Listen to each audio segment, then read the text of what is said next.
which we'll hear about. So Betsy, we can just dig in and get started. Why don't you tell us a little bit about your background, how you got involved in real estate, and we'll go from there. Sure. Well, first of all, thank you for having me, and I'm now inspired to become a member, so you'll be seeing that shortly. Yay. Thank you, Suzanne. So my background in a nutshell, I was in banking for 13 years. I was with National City. I started in their management training program while I was getting my MBA at Case at Weatherhead, went up through the ranks and held a number of different positions in retail banking, small business, corporate banking, treasury management. And before I left, I was the head of investor relations for the corporation. So that meant I was cleaning up after all of the executives, and I was the liaison to Wall Street and the institutional shareholders and the rating agencies and all of that fun stuff. So during that time at the bank, it was fast and furious, and I kind of lost my soul and needed to do something more creative, more entrepreneurial, and more philanthropic. And so I was looking back on my career, and I felt like I had a good background in project management maybe, and banking. And so I started my company, gosh, 15 years ago now, to help primarily nonprofit organizations put together financing for large capital projects. Because I felt as a relationship manager in the bank that some of my worst days were when I would get a call from the C-suite, from somebody that would say, oh, you know, I'm on the board of such and such, and it's a mess, and they need your help, and can you spend the next 6 months figuring it out? And so I thought if I could get in earlier to help with budgeting, planning, looking at pro formas to make sure that projects weren't over leveraged, that it was just better for everybody all the way around. And I spent a lot of my early years talking people out of doing projects just because they weren't equipped, and so my reputation on the line, and I didn't want them to put their clients and their organization at risk. So since that time, it's crazy. I have done probably $1 billion worth of new markets tax credits, primarily for nonprofit organizations. And there aren't a lot of people in the industry that do that. It's a long lead time, lots of layers of bureaucracy. The credits are oversubscribed, hard to get, but I have a really good track record of being able to get them for my clients because of the social impacts that people are looking for. So if the deals are structured appropriately, and they are in a distressed census tract, and they have amazing impacts, then I can usually get them done. And so looking through my portfolio, I've had the privilege of doing projects for the Akron Canton Food Bank, the Ronald McDonald House in Cleveland, and then Akron, and then Louisville. I do the work for university hospitals, for the Midtown Center for Women and Children, the Dave's Supermarket, all the breakthrough charter schools, kind of goes on and on. So you know, great schools like Urban Community School, St. Martin de Porres are some of my favorites. So anyways, so that was great. And then I was partnering with an associate, Daniel Budish, on a project over on West 25th and Seymour Avenue for the redevelopment of a vacant warehouse called the Astrop Awning Building.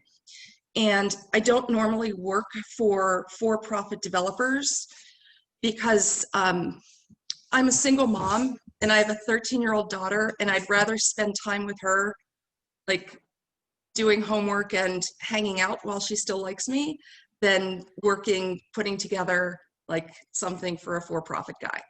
Anyways, but I liked this particular project because Rick Ferran, the developer, was building this hub for nonprofits. So some of the tenants are the Cleveland Museum of Art. For the first time in 100 years, was branching out of University Circle to have a West Side presence. The Cleveland Rape Crisis Center, Inlet Dance. And then what really threw me over the edge was when I met Gina DeJesus. And I put it together that this was 3 doors down on Seymour Avenue from where she and Amanda Berry and Michelle Knight were held captive for 10 years. And Gina decided to start a nonprofit to help reunite missing people. And she wanted to have her nonprofit in this building. And I thought that was beyond amazing and inspiring. And I just said, I'm in, like whatever it takes, I'm in. So Daniel and I were charged with putting together $14 million for the project. And we knew that the cheaper the debt and the more equity we could bring in, the cheaper the rents ultimately for the tenants. And we wanted to make sure that it was affordable and sustainable. And we also built in an option where at the end of the 7-year compliance period for new markets and 5 years for historic, that people could actually be a part of a condominium association and own their own space. So that was cool too. So at the end of the day, Daniel and I, we were able to get about 55 to 60% of the project through free sources. And then the remaining pieces, we didn't use any conventional banks. Everything else was low cost of capital, whether it be program related investments through foundations or a TIF or money through random sources with the state and other organizations. And it worked out really, really well. And how many layers of financing in the end? We had 16. So on a $14 million project though, when the compliance period ends after 7 years, it's going to end up with $5.5 million worth of debt. So that for the long-term sustainability of the tenants was a win. So after fussing around with that for a good 18 to 24 months, Daniel and I still liked each other and still liked working with each other. And he and I both have really big control issues, but we didn't get in one another's way. So we actually kind of overlapped sometimes so we could like pawn things off on other people so that we could try to multitask. So he called me afterwards and he said, hey, I know you've always been looking to be a part of a development and not just a transaction. I'm thinking of using my urban planning background. He has something crazy, like 3 master's degrees. And he's part of the LGBT community, and he talks about that freely. And he said, I want to use my background and my skills to do something for Cleveland and for the community. And he said, by the way, I hear the Fantasy Nightclub is going to be coming up for sale. And I just said, I'm in. Like, we'll figure it out. Whatever happens, happens. And so we started buying real estate in February of this year in the middle. Amassed over 100,000 square feet of real estate. We started with a 20,000 square foot industrial warehouse, and Anna Dodson and Higley are helping us with the redevelopment of that. We should be closing on financing hopefully at the end of December, be under construction all of 2021 for opening of Stonewall Sports dodgeball season in December and January. So there's that. And then we bought a mixed use commercial building on the Cleveland side of 117th that has 8 apartments and 5 commercial units fully leased. Suzanne helped us with some conventional real estate financing there, plus a seller note and a little bit of equity. At the same time, Daniel and I launched the West 117 Foundation and put together a stellar board of directors. Neither he or I could be on the board, and I'll explain in a minute. And so that went live in May. At the same time, cranes.com broke our story on June 22nd, 7 a.m. It was a Sunday, and our lives have never been the same because a couple weeks after that, we closed on the Fantasy Theater, which is a 55,000 square foot entertainment venue. And I didn't think as a single mom on the east side that's approaching the big 5-0 mark that I would be the owner of an entertainment venue in Lakewood, but here we are. And it's just coming along beautifully. Cleveland Development Advisors provided us acquisition financing for the Fantasy to the tune of 90% of the acquisition price, which included 2 liquor licenses, by the way. They gave us interest-only terms for 24 months with half of the interest deferred to the back end. So they basically said, here's your runway, do what you do, you know, just report back to us quarterly, and we can't wait to, you know, have this unfold. So Zoe just put up on the screen a rendering. That's okay. I was like, oh, yeah. We have, Yep. I can share a few other visuals from your deck if you want. Yeah, so this is the field house. This is the one that is going to be under construction in January. The front third is going to be a Colombian restaurant operated by Juan Vergara, who runs Barroco and Ola Tacos. He has a brother that is in the LGBT community, so he's doing this to honor him. And Juan has also promoted 2 people from within his organization to help lead this effort. Both are LGBT. One woman who is Latina is going to be the head chef, and another young man is going to be the general manager. The center section is actually going to be green space, so an open courtyard, and then the back third is going to be a field house that can have up to 3 volleyball courts going simultaneously. We have a 10-foot high mezzanine walking track, DJ booth, and some really cool stuff. So the idea here is to create an entertainment district.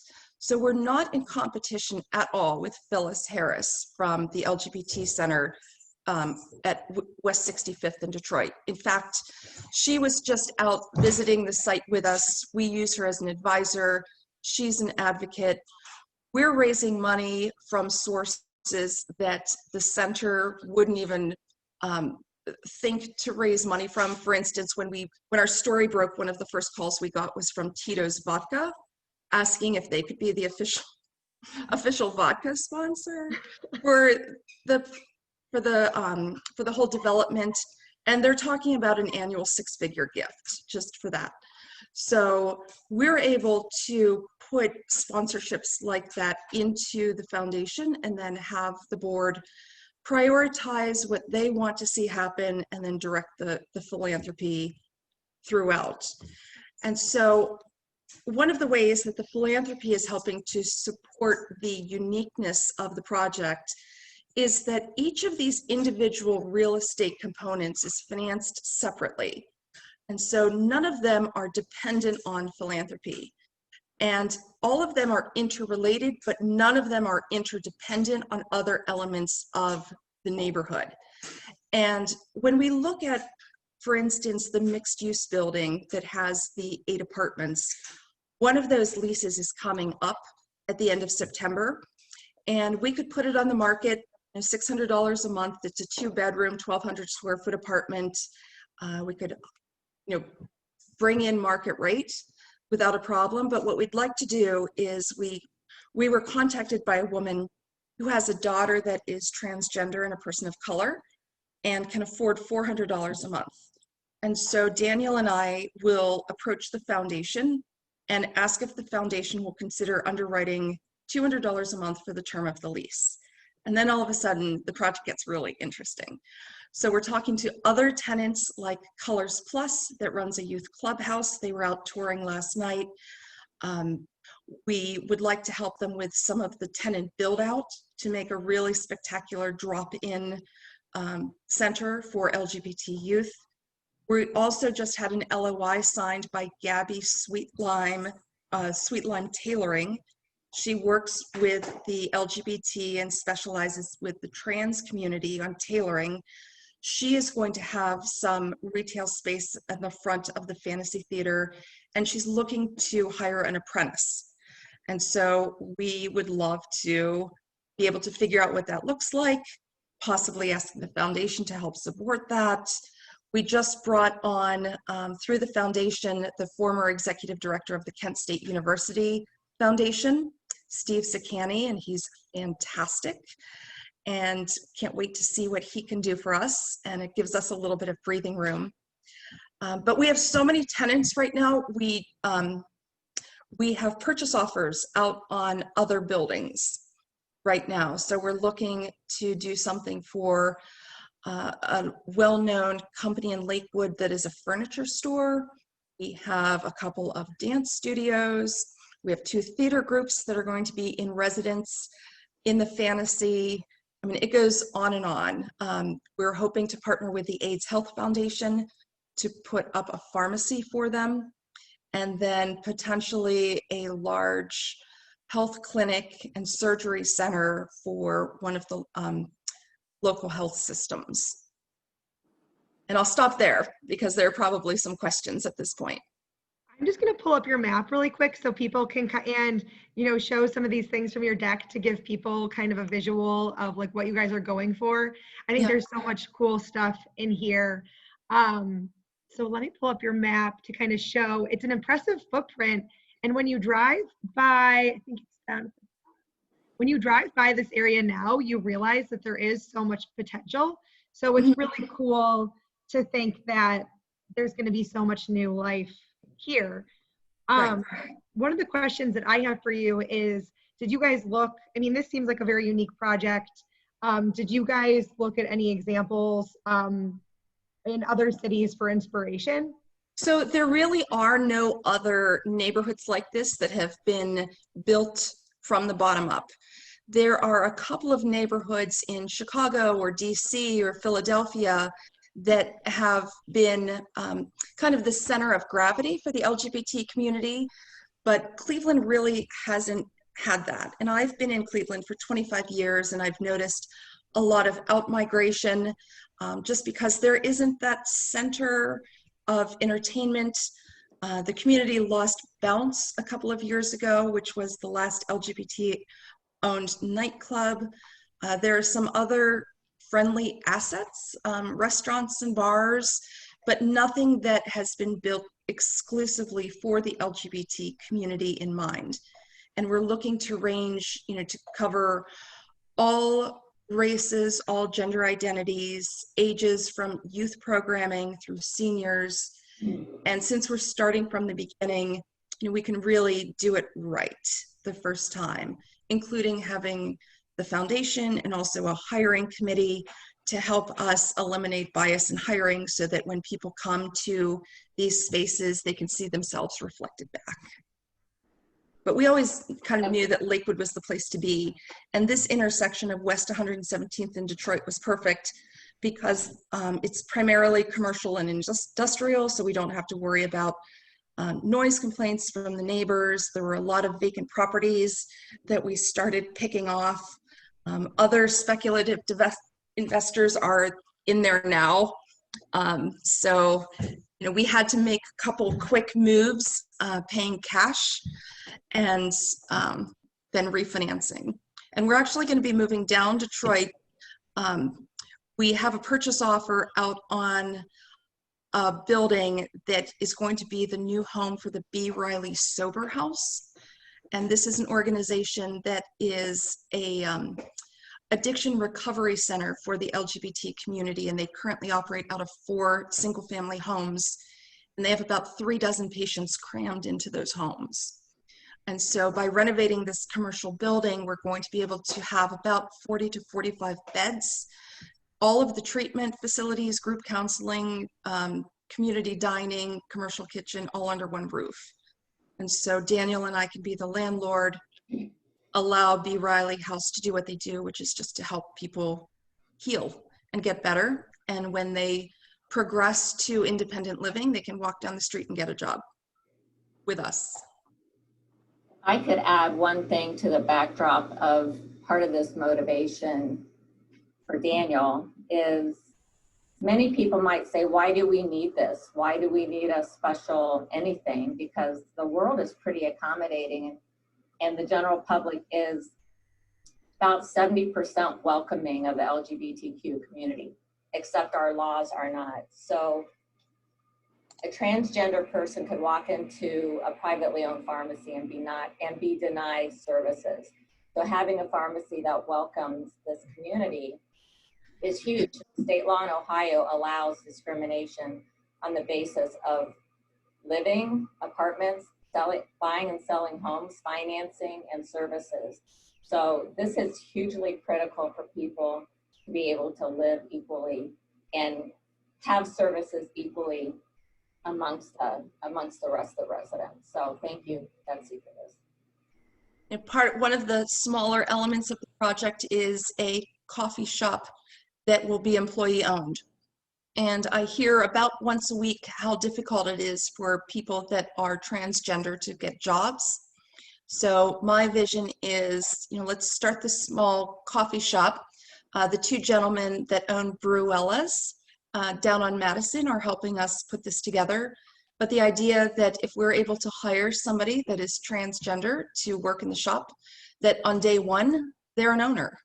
And so I think that's a really important part of the project. Part of the story is pride in employment, access to jobs, and then creating some wealth.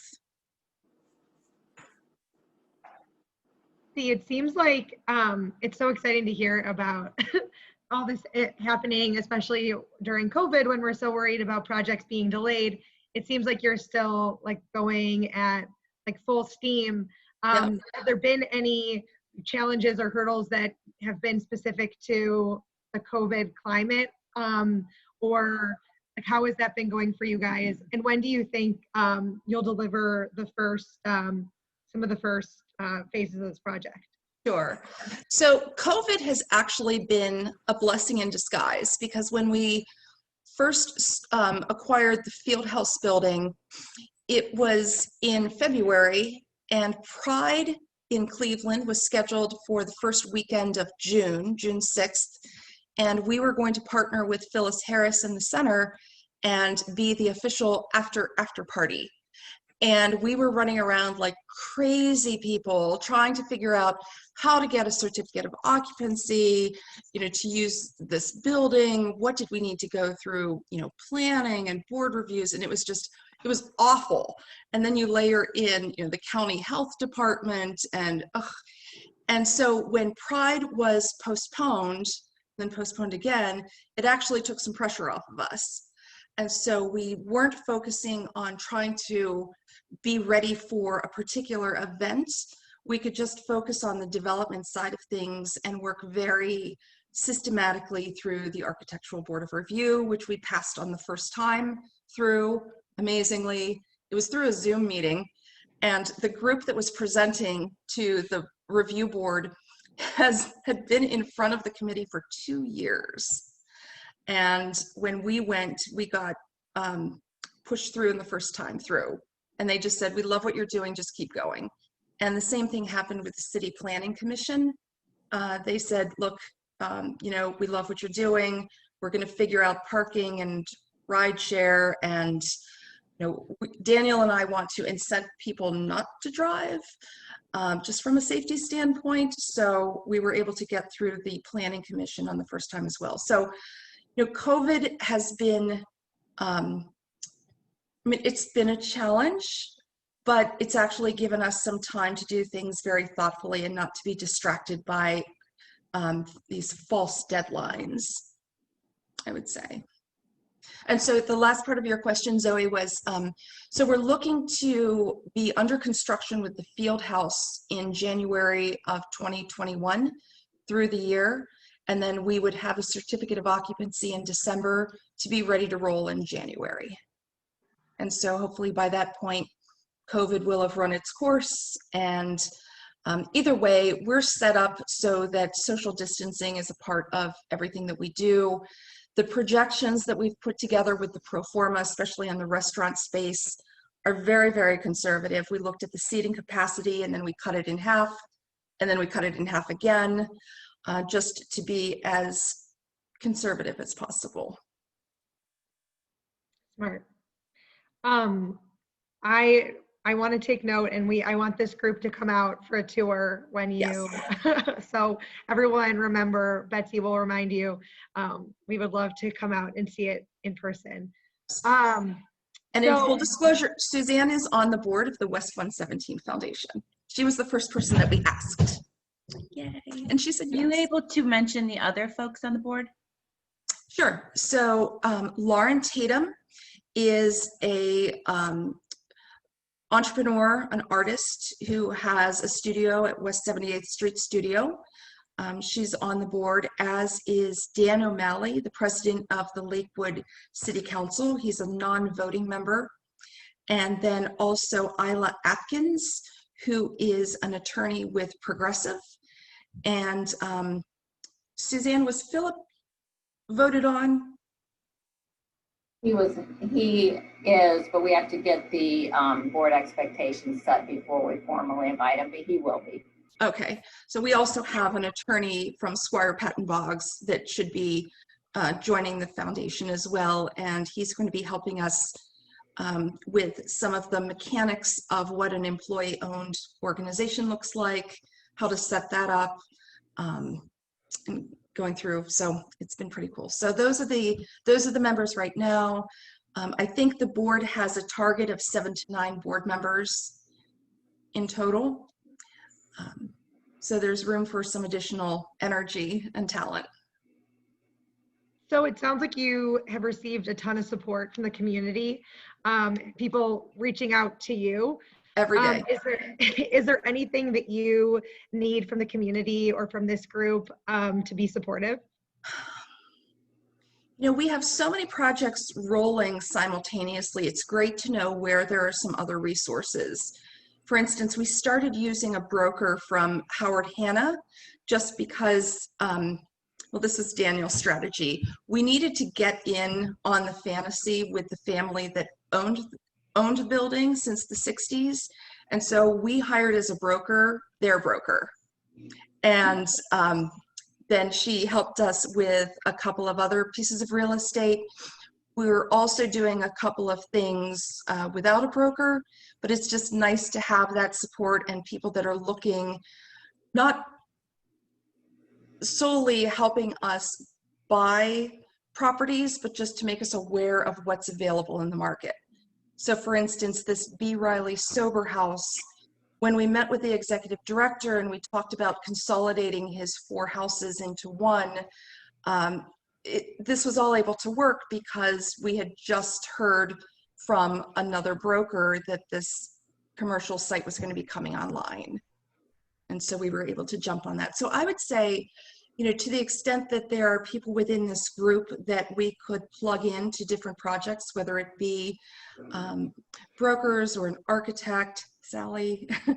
Anna Dotson is with us every step of the way. She's the first person that I call on all of these. I really like Higley a lot. Gareth Vaughn has been very good to the project, good to the community. And so I would just say, if you have interest in learning more about the project, come on out, we'll take you on a tour and we can figure out where you might plug in.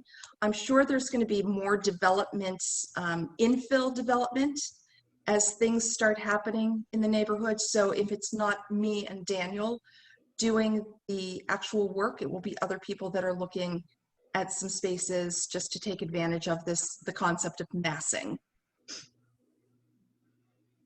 Have you had any, you know, this is a project that's coming in and kind of breathing new life into spaces that people have been familiar with for a long time, which usually, you know, can sometimes come with like pushback and people are afraid of change. Have you seen any pushback from the existing community in the area?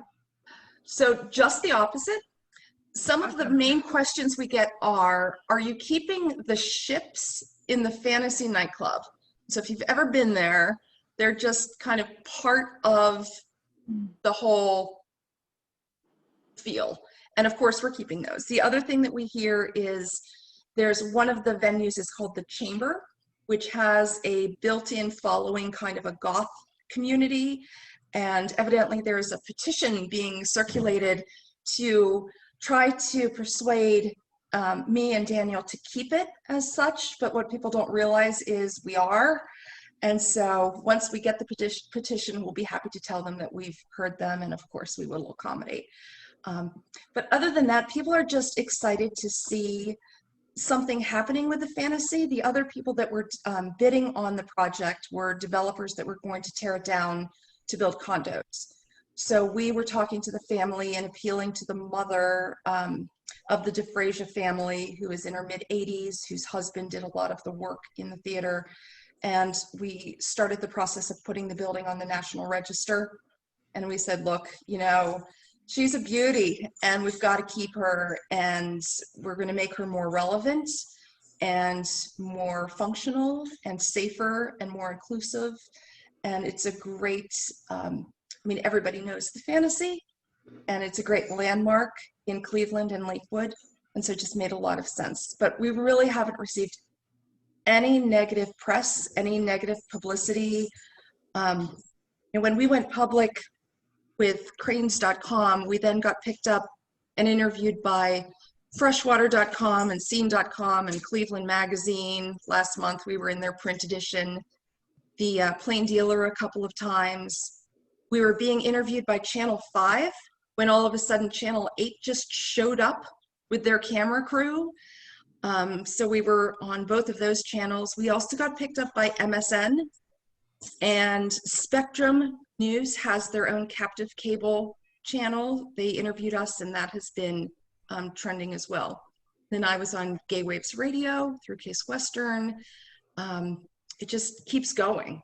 And every time that there's a new media story, there's a new influx of people that are interested in working here or volunteering or donating or moving their business or starting a business. So we're just really humbled that, you know, we could help facilitate this for the community. And it is going to be a great entertainment venue too. Isn't Gray's Armory involved somehow? Gray's Auctioneers is down the street on Detroit. So Deborah Gray and Serena Harrigan, they own Gray's Auctioneers. And I've known those ladies for a long time, and we gave them a tour and they said, we're all in. And what they've been doing for us is, as they have estates that they auction off, and there are pieces of furniture that don't get sold and the consigners don't want it back, they'll text us a picture and ask us if we want it, and then they'll just hold it for us in their warehouse. So they have funky chandeliers, they have an art collection for us from a woman, an artist who unfortunately passed away at a young age, and her family wanted to donate her work to us, which the foundation accepted. We have 2 pool tables waiting for us, which is going to go into the sports bar in the fantasy complex. And so they're just tremendous. Just yesterday, I texted them and I said, hey, you know, this B. Riley house, we need 45 beds. What do you have? And they said, nothing right.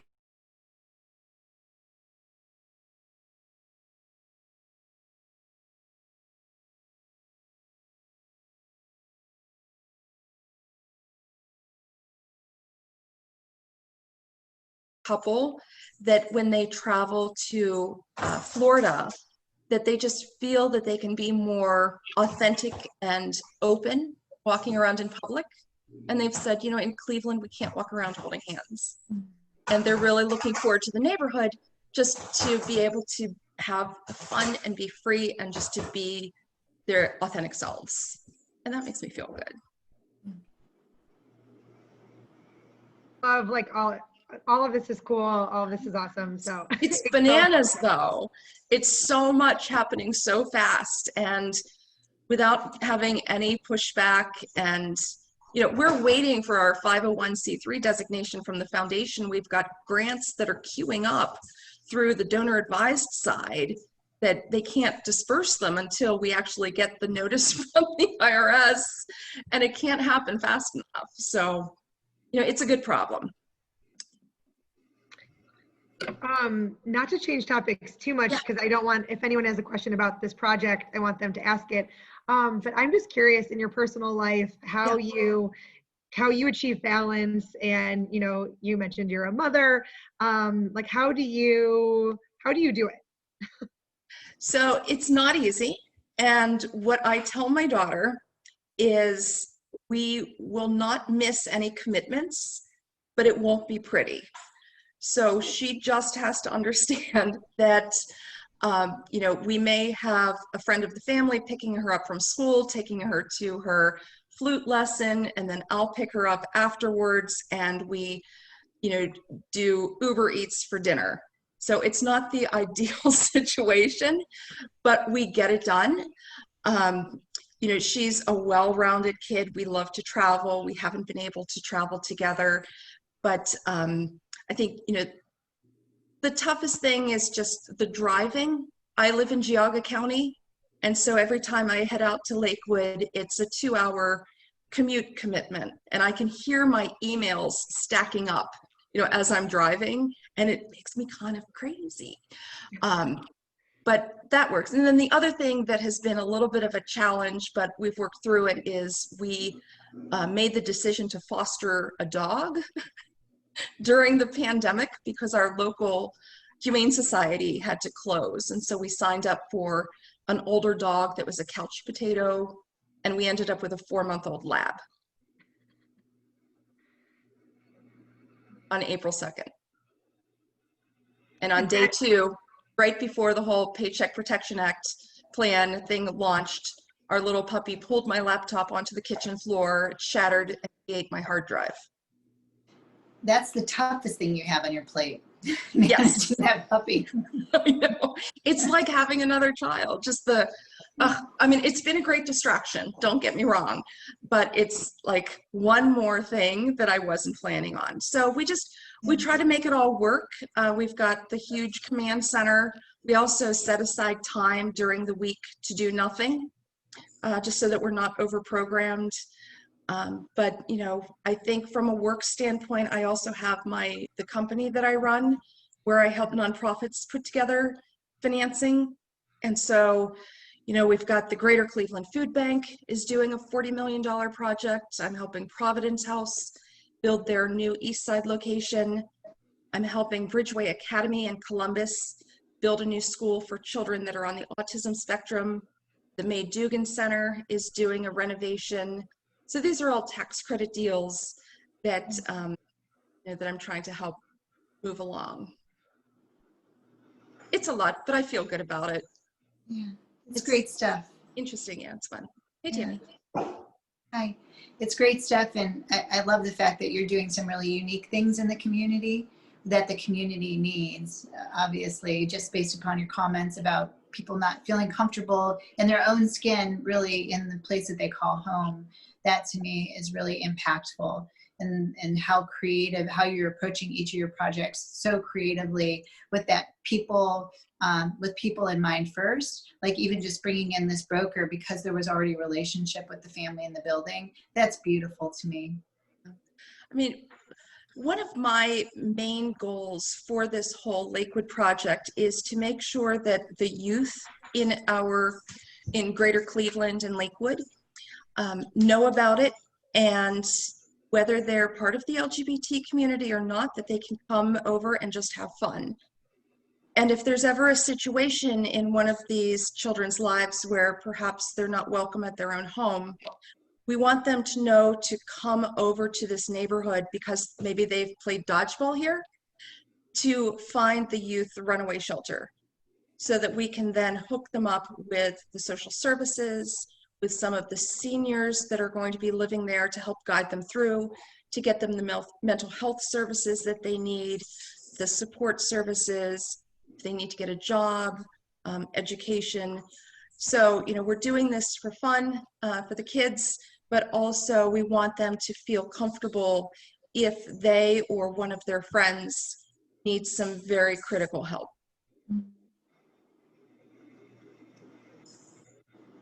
A question. Betsy, maybe you could talk high level just for a minute on risk. I'm curious because, you know, you're financing these projects, you're a developer, which is something you hadn't previously done as far as the development piece goes.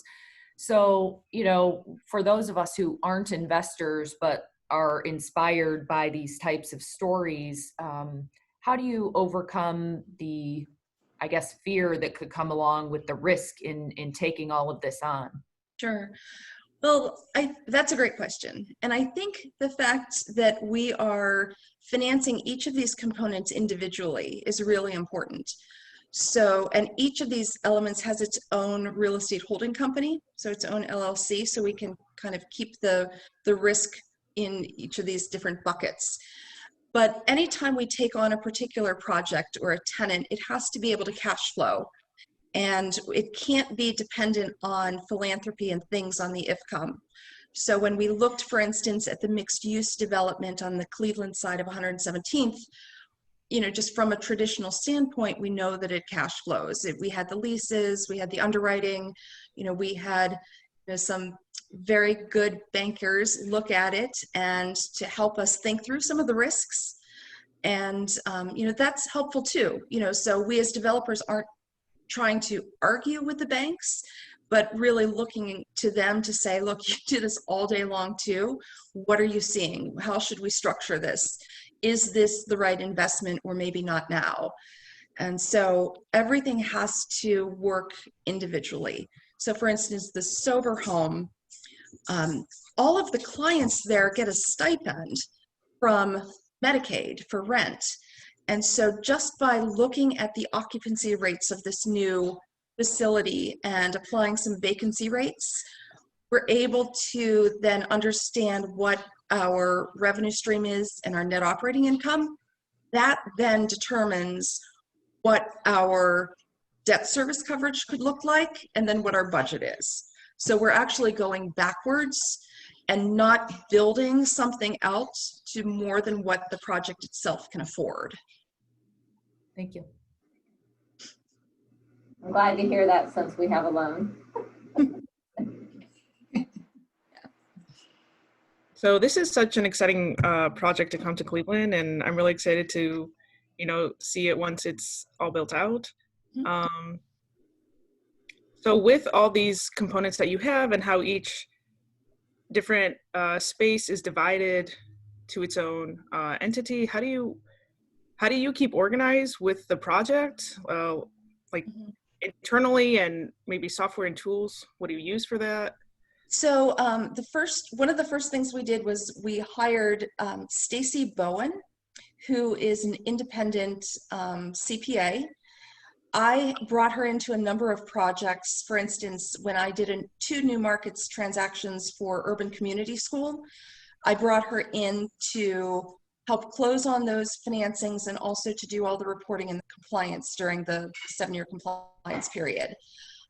She also did some work on this Astrop awning project on West 25th in Detroit. So when Daniel and I started this project, we immediately called Stacy and said, you know, we need you. And she just bills us hourly by each entity. So every month we get like 10 different invoices from 10 different entities, but she keeps it all separate. So we have an overarching real estate holding company called West 117 Development, where we can do a lot of pre-development activities, and we have cash infused there. Once we do a drop-down LLC that is wholly owned by West 117th Development, Stacy can then allocate any of those expenses to that individual LLC. So she is what keeps us going just from an accounting standpoint. Once a month, she gives us a 6-month cash flow forecast to make sure that everything that we're bringing on, we have sufficient cash, that we're reserving for real estate taxes, that we're reserving for insurance premiums, things that might only happen once or twice a year. She's also able to give us more of a global cash flow and balance sheet so that we can look at things holistically as well. So Stacy has been super critical. And then the other thing is we just hired a woman from Philadelphia, Kendra Chatburn, who is acting as our owner's rep. And she's rather expensive, but she can handle multiple projects at any one time.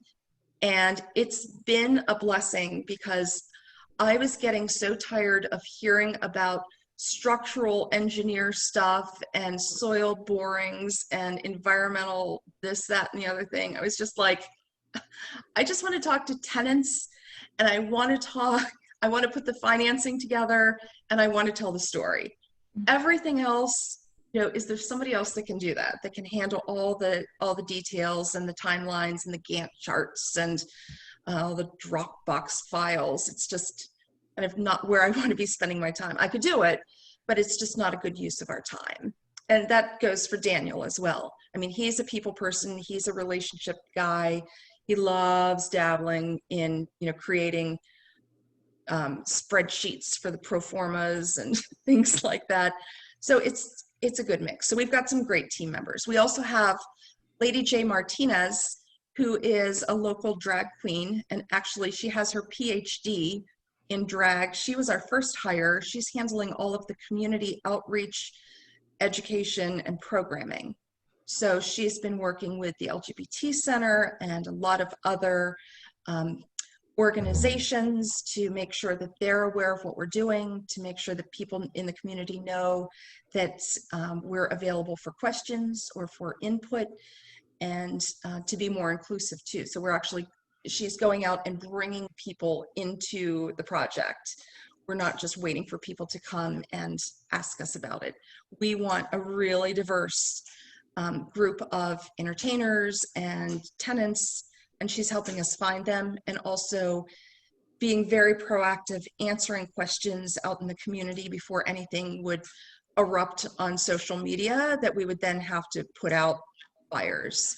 So that's been a great add. So we've got those 3 employees or contractors. Stacy is a contractor, Kendra is an employee, Lady J is an employee, and then the foundation has been terrific, and with the addition of Steve Zucchiani to kind of serve in the executive director capacity, that's going to be terrific as well, just to take some of that off of our plate and the board's plate, and to move things along in a very professional, efficient, big picture manner. Cool, thank you. Sure. We're at 9:27. I think we have time for like one more question, if anyone has anything. I would just add to the credibility of Steve Zucchiani coming in, having led the foundation at Kent State. He was also a co-chair of GG9, which was the gay games that came to Cleveland in 2014 and brought about 40,000 people into the city. So he comes with a lot of cred. It's a good find. Yeah. So we found him actually I had done the financing for MoCA, the Museum of Contemporary Art, and I was reaching out to Christina Wilson, who handles their human resources, just because we needed some documentation for the hiring committee. And I was telling her about the foundation, and she said, I know this person that's on MoCA's board, and he just took a package from Kent State and wants to take a year off to kind of decompress and figure out like what the next chapter of his life is. Let me introduce you to Steve. And then he came out for a tour, and probably an hour into the tour, he was like, so what do I need to do? I need to be a part of this. Like, I could go back into academia and make a lot of money for a university and do really well for myself, but I want something grassroots that's more of a legacy project where I know I can make an incredible impact. And so we floated that past the board, and it's on. So it's been great. So, Zoe, you have my contact information, and Suzanne does too, as does Anna Dodson. If anybody wants to contact me, drop me an email, send me a text, give me a call. Daniel and I are out on site probably 3 days a week. We try to stack meetings and tours on particular days just because of the driving situation. So we're always happy to meet with people and to talk about the story and to see if there's anything else that we could be doing, because our priorities, while we have a lot of things kind of on the board, different projects come in, different ideas come in, and then we can like slot them in and kind of recalibrate. So we're always open to new things. I think it would be awesome if we should do a before and after tour if you're open to it. We'll do a socially distant mask tour soon. Yeah. I think that would be kind of fun to see, like, get the big picture of like, here's the before, and then we'll really be wowed for the after. So I would love to schedule that if you are open to it. Absolutely. But thank you so much for all that info. I think it's so cool to hear like firsthand from you how everything, comes together. It's amazing to think that this is even possible. So congratulations on thank you. It really humbling. It's really humbling, but you know, we love doing it, and the support has been unprecedented. So more to come. Some big announcements coming too. Okay, Ooh. well, Oh, yeah. well, you're on our radar, so we'll keep an eye out. Thank you, everyone, for coming, and I hope everyone has a good fall-ish Friday. And I hope we'll see you guys next month. For Tracy,